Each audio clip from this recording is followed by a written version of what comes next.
So a few people on forums and whatnot have been asking how to make the sky stuff different, because normally it kind of morphs and shifts and stuff with the flecks, which you can't see much up here, but then you can see it further down there because of the difference in colour.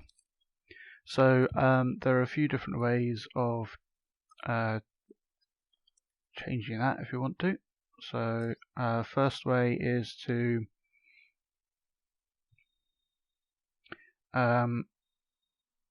give it a 0 horizon definition and full tint.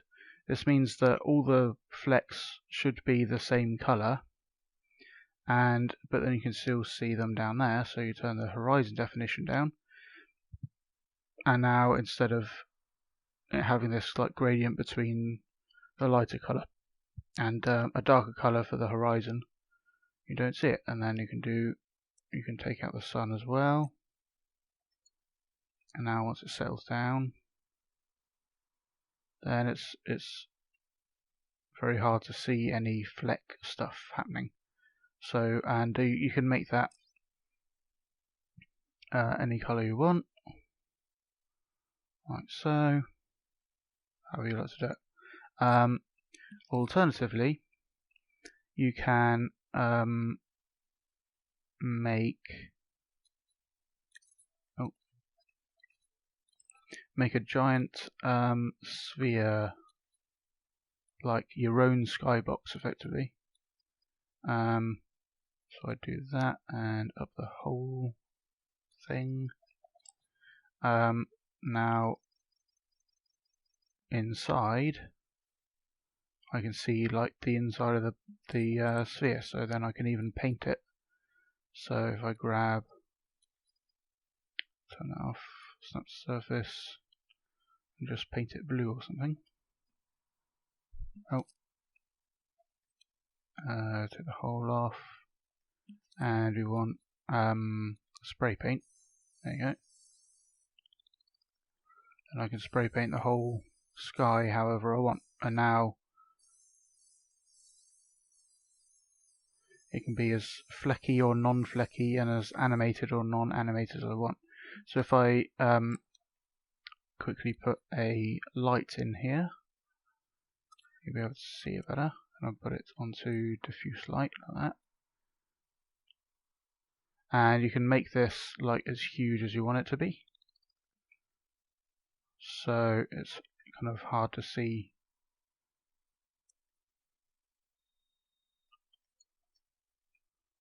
the other side of it. If I just paint some fluffy clouds, you can see it's quite a large area, and you can make it look however you like. You can even increase the sculpture detail so the flecks are even smaller, or you can loosen it more with lowering the sculpture detail and get more flecks, and just do all the usual stuff. Add some ruffle, change the fleck type. Where's that? Style. So if I want triangles on my sky, I can make triangles, and I can animate it if I want to, with some oil or whatever you like.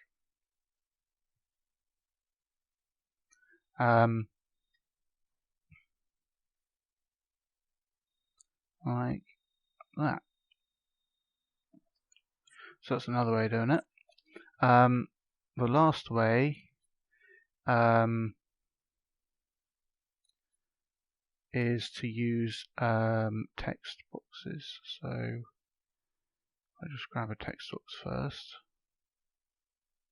Text displayer. We have to have some text in there, otherwise it will stop actually rendering when you play the scene. Yeah, but we can turn the text opacity down, turn off the border and the shadow, and we put it in the scene. This is so that you can have it behind stuff. So if I just make something in the middle of the scene, then we can have this background behind everything. Now we want to go and turn off auto fit so that we can select that, so we can make it any size we want. Now something to be aware of is, at some points the whole thing kind of disappears and gives you this funny border. That's a bug that's been reported, but you can get around that. You can't like fix it from happening, but we just make sure that they're huge. So do that. I'll just make a chip actually,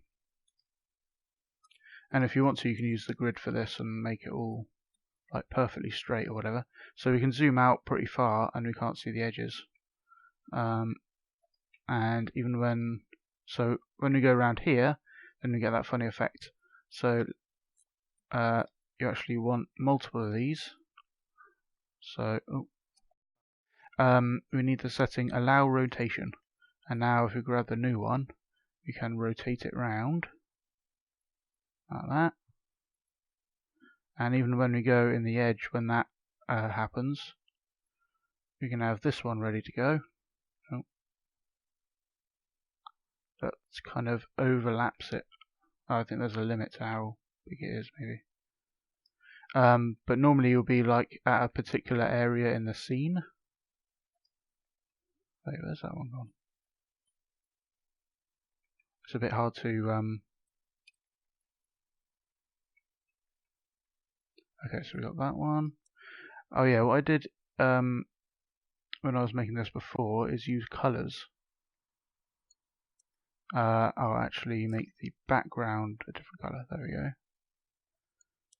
go. So that it's really obvious which one I'm trying to edit. And if you affect this text colour, it'll affect the actual gadget. So then you can match them up like that. So you can see they're kind of changing and stuff as I move around. But if they're all the same colour, like that, then you wouldn't be able to see them changing. So then you can just do more of those. So if I once I cover better like that, and then we'll make a blue one.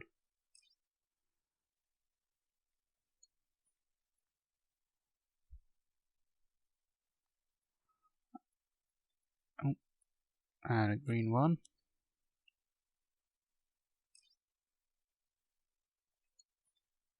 Like that. And you can like scale them up. I'll make this one yellow, I guess.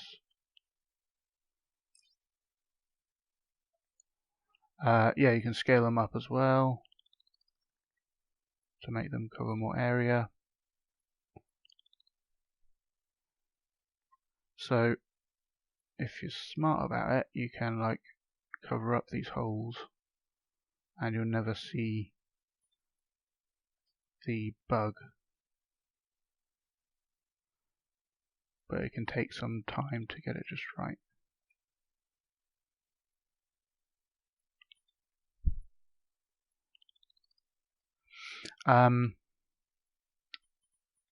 Yeah.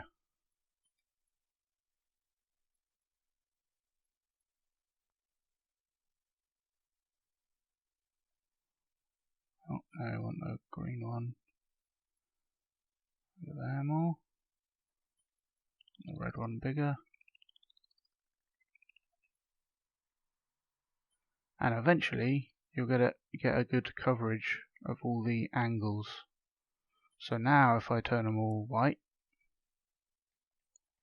then I can rotate, oh, change the wrong one. Then I can rotate all the way around, oh, still a couple of bits. But you can get it working pretty well, and then you can add ones to the top and bottom as well. And then you have a perfectly flat coloured thing.